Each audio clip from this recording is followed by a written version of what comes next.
Hi, friends. I'm your old pal, Papa Dale. I'm a retired pastor, teacher, theologian, and professor with over 50 years of service to the Lord Jesus Christ.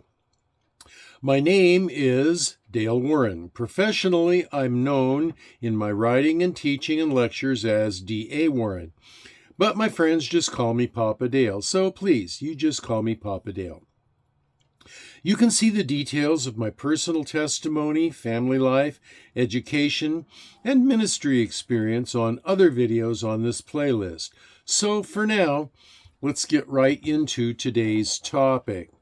And today's topic is the Deuteronomy Analytic Lecture.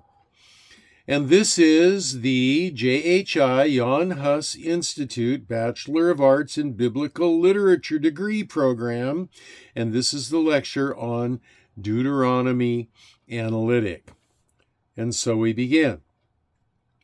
The Bachelor of Arts in Biblical Literature degree is challenging.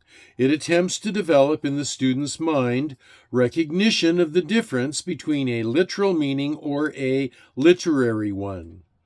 Students need to know these analytical points and literary devices so well that they can be recognized as they read and study Scripture. The difference in application can be profound.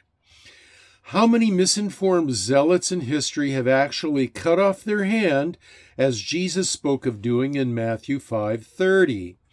Tragically, they didn't recognize the literary device of hyperbole. The book of Deuteronomy serves as the final address of Moses to the Israelites before they enter the Promised Land. It consists of a series of speeches that review the law given at Sinai and provide a renewed covenant with God. This book emphasizes the importance of obedience to God's commands and the covenant relationship between God and his people. Deuteronomy acts as a theological and moral guide for Israel as they prepare to establish themselves in Canaan. Now, the text of Deuteronomy includes Hebrew idioms. There are a number, we've highlighted just 6, and it's important that you be able to recognize Hebrew idioms when you're reading the Old Testament. Here are some key idioms found in the book. Key Hebrew idiom number 1, to have an ear for. This means to listen carefully or heed advice. You can see an example of this in Deuteronomy 6, verse 4. This idiom highlights the importance of paying attention to God's commands. Hebrew idiom number 2, to be in the lap of luxury. This refers to living in comfort and abundance. See Deuteronomy chapter 8, verse 10. It describes the blessings that God promises to his obedient people. Then we have Hebrew idiom number 3, to have a stiff neck. This indicates the stubbornness or resistance that can be seen in Deuteronomy 9:6. It's used to describe the Israelites' resistance to God's guidance. Then there is Hebrew idiom number 4, to put a yoke on. This means to impose a burden or obligation. You can see this in Deuteronomy 20:10. This idiom is used in the context of laws related to agricultural practices. Then there is Hebrew idiom number 5, to walk in someone's steps. This refers to following someone's example or instructions. See Hebrew 13, verse 4 for an example. It emphasizes the need to follow God's ways. And then we have Hebrew idiom number 6, to cast lots. This refers to making decisions by chance. And you can see an example of this in Deuteronomy 29, verse 12. This idiom was used for making decisions or dividing land. These idioms provide insight into the cultural and emotional landscape of the book, emphasizing obedience, blessings, stubbornness, and decision-making. And so we move on to the next category called analytic points. Analytic points are essential for understanding the book of Deuteronomy's literary and theological elements. They highlight the structure and the purpose of the text. And we have 6 of them listed. There are probably more. And so, analytic point number 1 is law literature. Deuteronomy is rich in legal content, including reiterations and expansions of the laws given in previous books. You can see example of this in Deuteronomy 5, 1 through 33. It serves as a restatement of the covenant laws for a new generation. Then analytic point number 2 is sermon literature.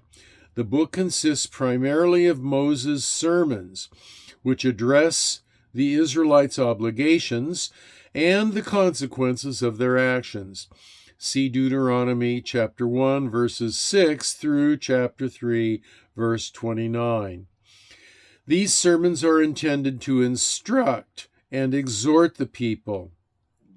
And then there is the analytic point number 3, which is covenant literature. Deuteronomy emphasizes the renewal of the covenant between God and Israel, detailing the blessings for obedience and curses for disobedience. See Deuteronomy 28, 1 through 68. It underscores the conditional nature of the covenant. Analytic point number 4, wisdom literature. The book contains wisdom teachings, offering practical guidance on living according to God's will and maintaining justice and righteousness.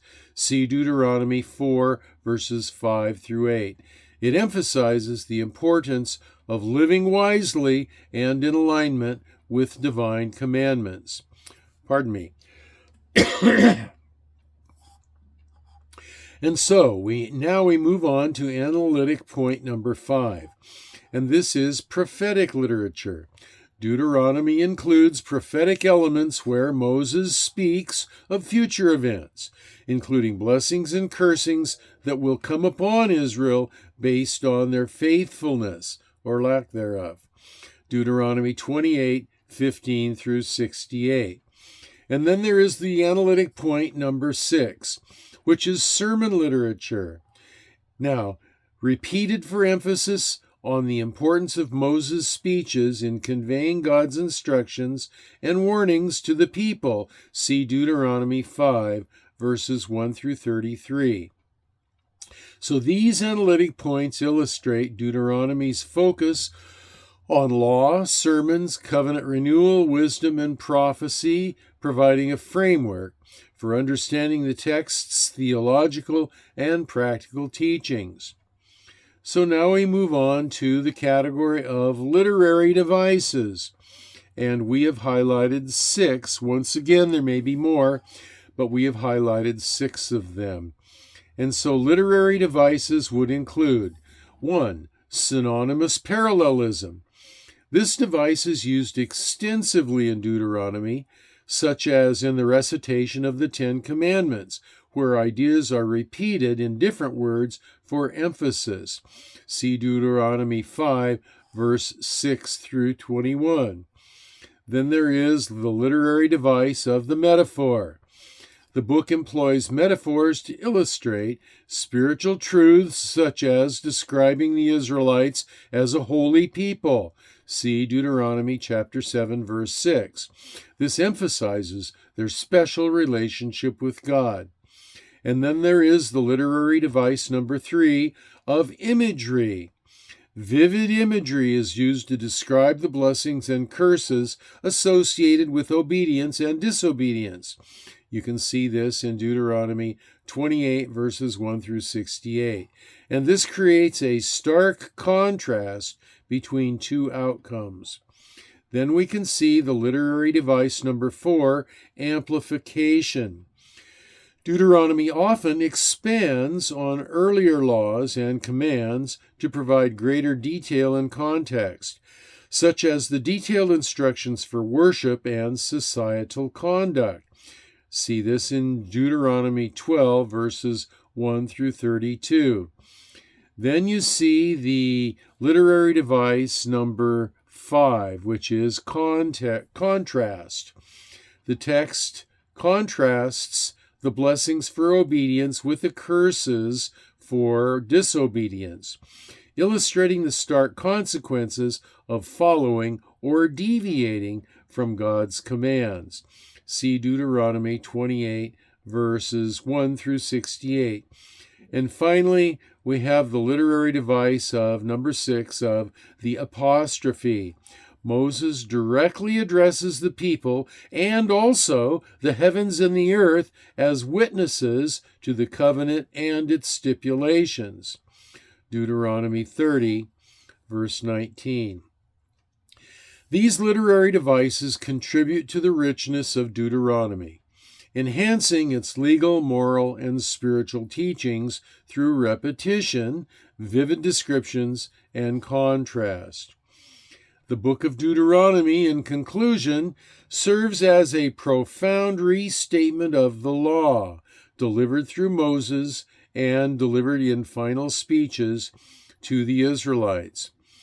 By emphasizing obedience, covenant renewal, and moral teachings, Deuteronomy prepares the people for their new life in the Promised Land.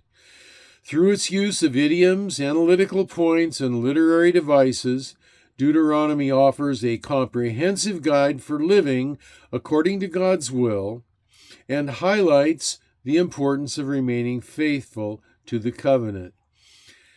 And now, the Lord willing, this has been your old pal, Papa Dale, in the year 2024, and the Lord willing, I will be uploading other videos to continue.